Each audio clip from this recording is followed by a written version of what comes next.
Aqui, alguns exemplos, né, que não é muito de cálculo, é mais qualitativo. O MOSFET, os FETs de potência, eles são muito utilizados em conversores, né, na parte de eletrônica de potência, que vai ser algo que eu vou mencionar lá no final do ano para vocês. Então, por exemplo, se eu quiser fazer um conversor, a gente já viu que a fonte de alimentação é um conversor de corrente alternada para corrente contínua. Mas se eu quiser fazer um conversor de corrente contínua para corrente alternada, como é que eu faria, né? Então, aqui eu colocaria... Aqui é só assim, um esquema muito simplificado, tá, pessoal? Só para vocês terem uma ideia, na verdade, da utilização do MOSFET. E ele vai ser a chave, né, que vai ficar abrindo e fechando esse carinha aqui. Então, eu coloco uma bateria, que teria uma fonte de corrente contínua constante. Eu ligo aqui numa bobina. Aqui eu coloco um FET de potência. E a minha porta vai ser acionada por uma forma de onda gerada, por exemplo, por um circuito microcontrolador ou um processador. E aí, o que eu faço? Saturando e cortando esse componente, eu gero uma tensão, na verdade, eu gero uma corrente aqui, né? Isso vai, através de um transformador, né? Como eu tenho corrente alternada na entrada, eu posso fazer uma mudança, inclusive, da intensidade disso, né, das amplitudes. Bom, o importante é o seguinte, que eu tenho uma tensão constante aqui e na saída eu posso ter uma tensão alternada a partir dessa configuração, tá? Com uma mudança de corte e saturação do meu FET de potência. O conversor CC-CC, ou seja, se eu tenho uma tensão no valor CC e eu quero passar para outro valor, e mais que isso, eu quero controlar esse valor. Porque você fala assim, CC-CC é fácil, né? É só usar o diodo Zener ou um CI igual 7805, eu faço essa conversão, né? Eu estou gerando lá 19, 20 volts CC, coloco um carinha de 5, passa a ter 5. Tudo bem. Só que isso é estático, né? Para você mudar esses 5 volts, você tem que mudar o circuito. Você tem que tirar lá o seu circuito integrado e colocar outro. No caso do conversor CC-CC, o que eu posso fazer é até mesmo alterar este valor aqui, conforme a onda que eu estou colocando aqui de acionamento. Porque conforme a onda que eu estou colocando, eu vou fazer esse cara chavear mais ou menos, e eu vou ter um valor médio, menor ou maior na minha saída, né? A minha forma de onda aqui, ela pode ser, né, com a variação do PWM aqui, eu posso ter um ciclo de nível lógico alto maior ou menor, conforme a minha característica. Na hora que eu passo isso para esse circuito e esse meu capacitor faz essa média, né, que a gente já viu que, né, o meu diodo, ele estaria responsável por fazer esse corte aqui, e o meu capacitor faria essa média. Eu conseguiria também controlar qual que seria o valor dessa média a partir desse chaveamento aqui. Então, eu consigo fazer um conversor CC-CC controlado, tá? Para poder ter uma saída que atendesse de acordo com a minha demanda.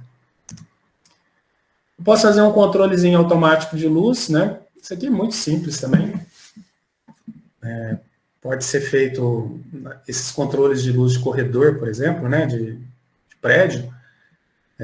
Eu coloco um fotodiodo em paralelo com um resistor, e aí, se a gente se lembrar, o fotodiodo, quando tem luz, ele conduz, ele faz passagem de corrente, o que equivale a dizer que ele diminui a impedância dele, né? Ou seja, ele fica numa tensão baixa aqui. E quando não tem luz, ele abre porque ele não deixa passagem de corrente como ele está polarizado reversamente. Então, vamos imaginar, não tem luz. Se não tem luz, esse circuito está cortado, não existe esse carinha. Então, a malha que vai ter vai ser de 2R com R. Se eu tenho 30 volts ali em cima, vão ficar 20 no resistor de cima, com 10 no resistor de baixo. Esses 10 volts aqui, provavelmente, né, eu não lembro exatamente, mas esses 10 volts vão acionar esse transistor aqui, vai ser suficiente para acioná-lo. Portanto, quando estiver escuro, quando o dia, né, tiver acabado, né, não tiver luz do sol, por exemplo, esse carinha aqui vai acionar e a minha lâmpada vai acender. Então, se eu não tiver uma iluminação natural suficiente, eu tenho que acender a lâmpada, tá? E no caso, quando eu tenho a iluminação, esse carinha aqui, ele vai conduzir, ou seja, ele vai ficar com uma tensão muito baixa, né? Ele conduzindo aqui, ele vai estar com uma tensão de 0,7, se for um carinha de silício, só que na direção para baixo, ou seja, uma tensão negativa. Isso vai ser suficiente para cortar esse transistor e desligar a minha lâmpada. Então, com luz natural, a minha lâmpada fica apagada, e sem luz natural, a minha lâmpada acende. Tá? Poderia fazer isso.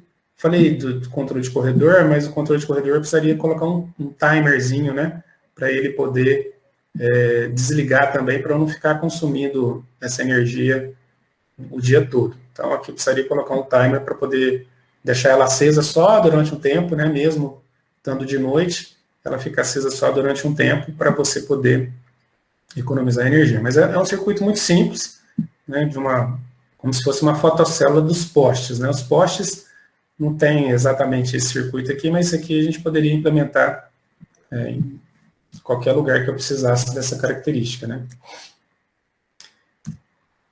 Aqui também um exemplo, né, de aplicação em que eu precisaria, por exemplo, encher uma caixa d'água ligando ou acionando uma válvula, né? Vamos imaginar que eu tivesse uma válvula ou uma bomba também. Aqui está como válvula, mas pode ser uma bomba d'água, né? Essa válvula aqui, eu poderia utilizar isso como se fosse um sistema de ladrão, né, eletrônico, em que a minha caixa d'água, a minha válvula tivesse desligada. Se meu nível de água estiver abaixo de um valor, e a hora que ele atinge um valor que seja o máximo que aquela caixa d'água pode suportar, eu posso ou desligar a válvula que bombeia a água para a bomba, ou ligar algum ladrão para que você saiba que já chegou nesse nível máximo. Mas como é que funciona isso? Com a água abaixo dessas hastes de metal, eu tenho um circuito aberto aqui. Se eu tenho um circuito aberto aqui, toda a tensão de 10 volts vai ficar aplicada entre esses dois pontos. Tá? Em estando aplicada essa tensão aqui, o meu transistor satura. Tá? Saturando o transistor, essa válvula ela abre, né, deixando a água passar de onde for que ela venha, né, sei lá, da rua, ou o que seja. Na hora que eu atinjo o nível máximo, a água que tem uma certa condutividade, eu não estou falando daquela água que é pura, né, quimicamente pura, ela tem uma certa condutividade pelos minerais que possuem nela, vão fazer que essa tensão de 10 volts não seja mais 10 volts, porque isso aqui vai dar um resistor equivalente aqui.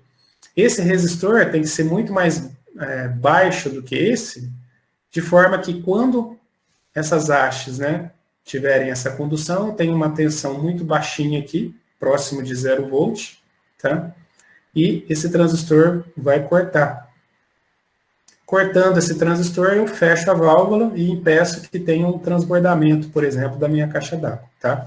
Então, eu poderia ter uma bomba, né, fazendo esse acionamento também, ou a própria válvula, e eu faço o controle de nível, e aqui é o nível máximo, né, que eu estou controlando da minha caixa d'água aqui, ou do reservatório. Aplicações bem simples, pessoal, não é nada assim, a vida prática é mais complexa que isso, né? Mas para vocês verem aonde a gente pode estar utilizando o MOSFET. E a vantagem dele, né, em relação ao BJT, é não consumir quase nada de corrente aqui, tá? E ter uma capacidade, se você pegar um MOSFET adequado, de uma passagem de corrente aqui muito elevada para circuitos de potência, que é o que a gente, às vezes, mais precisa aí na prática. Bom, esse aqui é um circuito muito utilizado, pessoal, muito mesmo. E se você está fazendo alguma coisa aí, para agora, para você poder entender, porque esse é um circuito que você, apesar de talvez não saber, mas já utilizou. Se você tem um drone ou alguma coisa, um carrinho de controle remoto que você varia a velocidade dele, provavelmente esse carrinho ele tem uma ponte H. Então, o que é uma ponte H? H pelo próprio formato dela, tá, pessoal? O formato de um H. Como é que essa ponte... para que essa ponte serve? Essa ponte serve para fazer acionamento de motores de corrente contínua, com, inclusive, inversão de movimento dele, tá? Eu posso fazer o acionamento dele para girar no sentido horário, no sentido anti-horário, inclusive a velocidade dele. Como é que eu faço esse acionamento? Eu tenho 4 chavinhas, eu tenho aqui S1, S2, S3 e S4. E eu coloco o motor aqui no meio, tá? Então, normalmente, eu tenho um circuito de acionamento, que isso aí tem que ser feito através de um circuito de um microcontrolador ou um computador, ou que seja, uma interface ali computacional, em que esse circuito de acionamento, ele vai gerar sinais para que as chavinhas S1, S2, S3 e S4, elas fechem, tá? Vamos olhar primeiro para as chavinhas aqui, esquece um pouco do circuito, sem o circuitinho, tá? Então, como é que funciona do ponto de vista de chave aqui? O motor de corrente contínua, conforme a polaridade que é aplicada nele, ele gira para um lado ou gira para o outro. Então, vamos imaginar que eu feche a chavinha S1 e feche a chavinha S4, deixando abertas S3 e S2.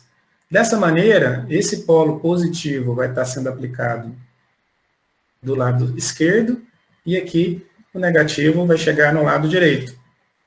O motor, ele é uma bobina, né? Então vai fazer uma circulação de corrente nesse sentido aqui do VCC para o terra. Quando circula a corrente num determinado sentido do motor, ele gira, ele provoca o movimento de giro dele num sentido de rotação.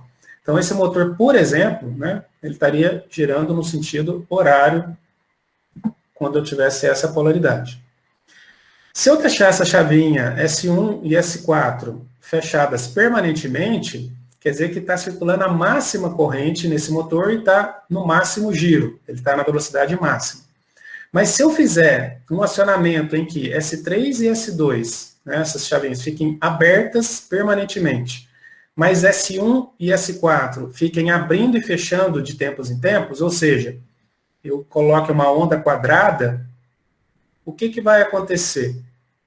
Vai acontecer que essa onda quadrada, que está abrindo e fechando S1 e S4 ao mesmo tempo, vai ter momento em que o S1 vai estar ligado e vai ter um momento em que o S1 vai estar desligado e o S4 também. Eles estão sincronizados, tá? Quando o S1 está ligado, eu tenho a máxima corrente passando. Quando o S1 estiver desligado, eu tenho 0 de corrente passando. Então, se eu fizer isso aqui suficientemente rápido, de forma que o motor, que o giro do motor, né, esse tempo que ele fique desligado, seja insuficiente para parar o motor, então aqui, nesse ponto, ele está na potência máxima e aqui ele está solto. Mas, claro que ele está perdendo um pouquinho de velocidade, né? Então aqui, ele ganha velocidade, aqui ele perde velocidade, aqui ele ganha velocidade, ele perde velocidade. Eu vou ter uma velocidade média sendo atingida pelo meu circuito conforme eu ligo e desligo essas chavinhas. Então, se eu tiver, nesse caso aqui, ligado 50% do tempo e desligado 50% do tempo, eu vou ter uma corrente média em torno de 50% da corrente máxima que teria. Portanto, ele vai estar com uma velocidade média, grosso modo, metade da velocidade máxima dele. Isso é o que a gente chama de PWM, Pulse Width Modulation, né? Então, é modulação por largura de pulso. Se eu aumentar o tempo que ele fica desligado, né, se eu aplicar uma forma de onda em que o tempo que ele fica desligado é maior do que o tempo que ficam ligadas, essas chavinhas, a velocidade dele cai, o valor médio da velocidade cai bastante, né, a corrente média vai cair bastante, cai aí proporcionalmente, né, essa relação. E se eu faço o contrário, a velocidade média aumenta bastante. Então, é assim que eu consigo fazer o controle da velocidade do meu motor. Tá? Através de um circuito digital aplicado para controlar a abertura e fechamento dessas chavinhas, então essas chavinhas estão sendo controladas por um outro dispositivo, tá? Que vai fazer com que elas abram e fechem. Se eu controlar essa relação entre o tempo que ele fica ligado e o tempo que ele fica desligado, eu consigo controlar a potência que está sendo aplicada no meu motor, e se isso estiver relacionado à velocidade ou ao torque dele, eu consigo alterar essas duas grandezas também. E a relação que eu tenho entre o tempo que ele fica ligado e o tempo total, o período da minha forma de onda, então aqui está o período da minha forma de onda, tá? Isso aqui seria o período da minha forma de onda. Aquele de cima ali seria o tempo em que ele fica ligado. A relação entre o tempo em que fica ligado pelo tempo total, isso aqui é chamado de duty cycle, ou ciclo de trabalho, tá? E isso aqui é o que vai determinar, para mim, a potência que eu estou entregando para o meu circuito, ou a tensão, ou a corrente, o que seja. Então, eu vejo que esse valor aqui, né, o duty cycle, ele varia desde 0 até o valor máximo, que seria 100%, que seria 1. Tá? Então, teria aqui, quando o meu T1, né, quando está permanentemente desligado, o meu duty cycle é 0, porque o meu T1 é 0.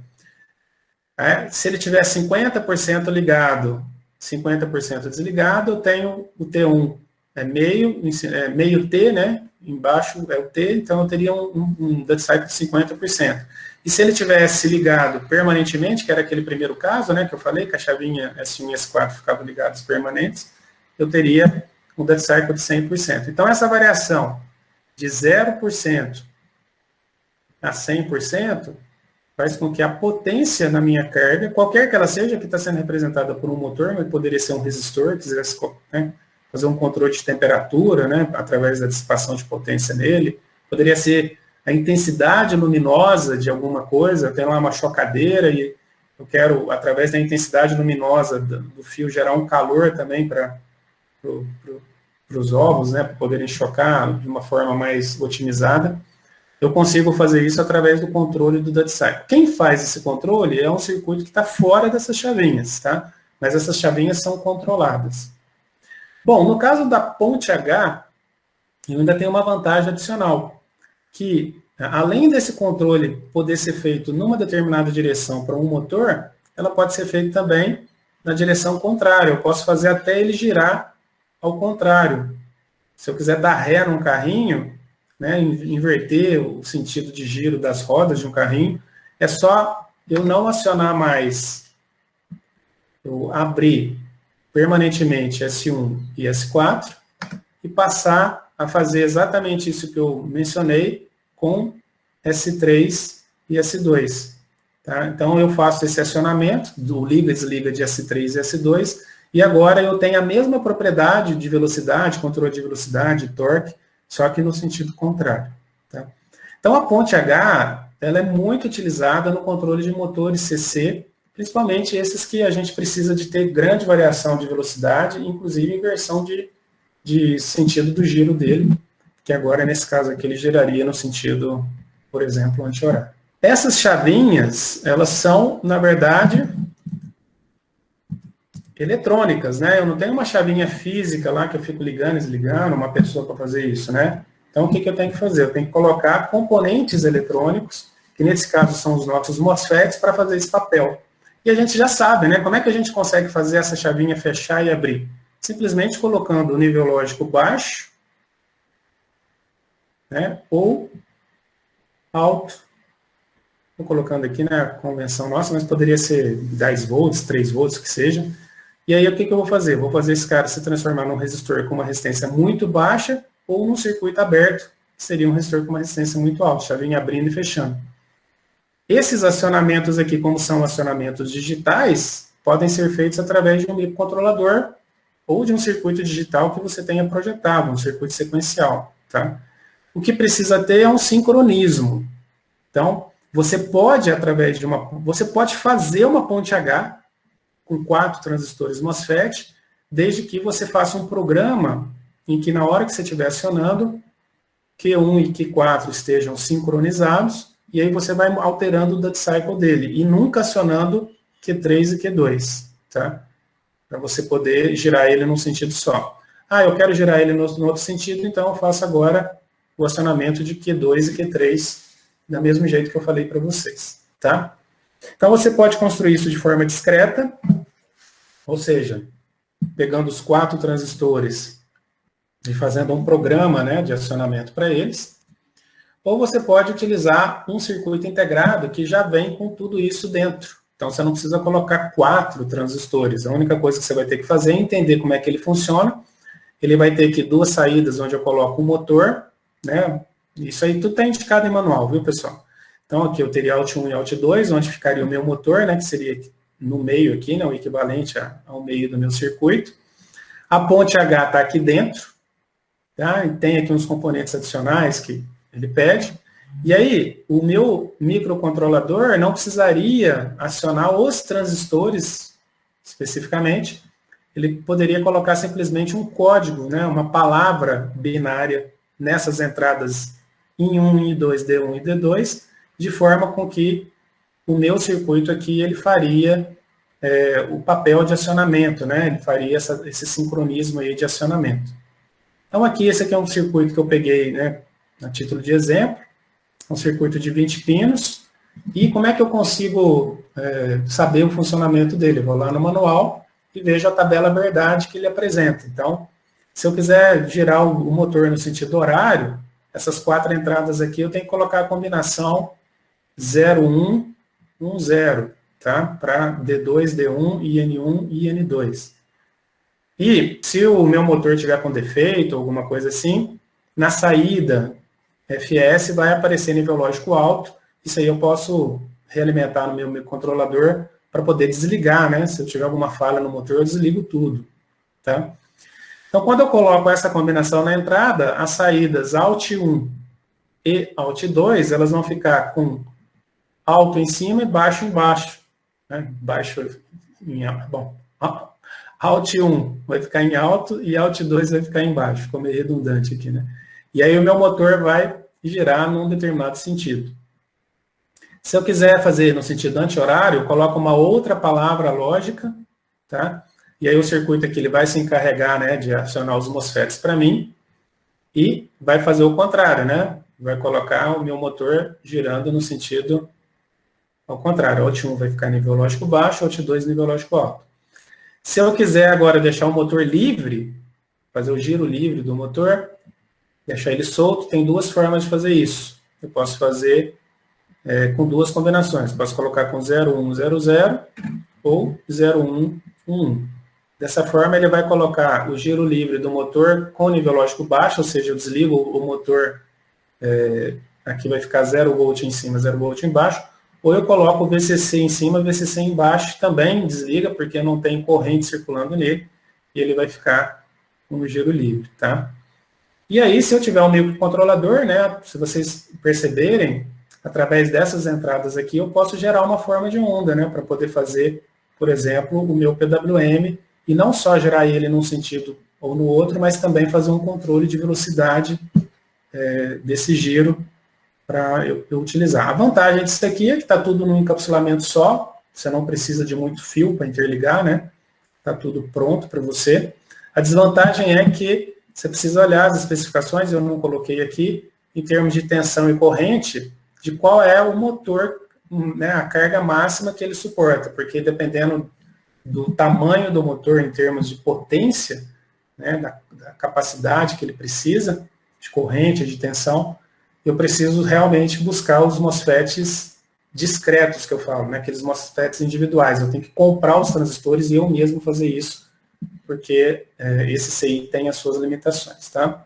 Eu não coloquei aqui essas características elétricas, mas vocês podem consultar na internet, caso vocês queiram saber mais a respeito desse circuitinho, tá?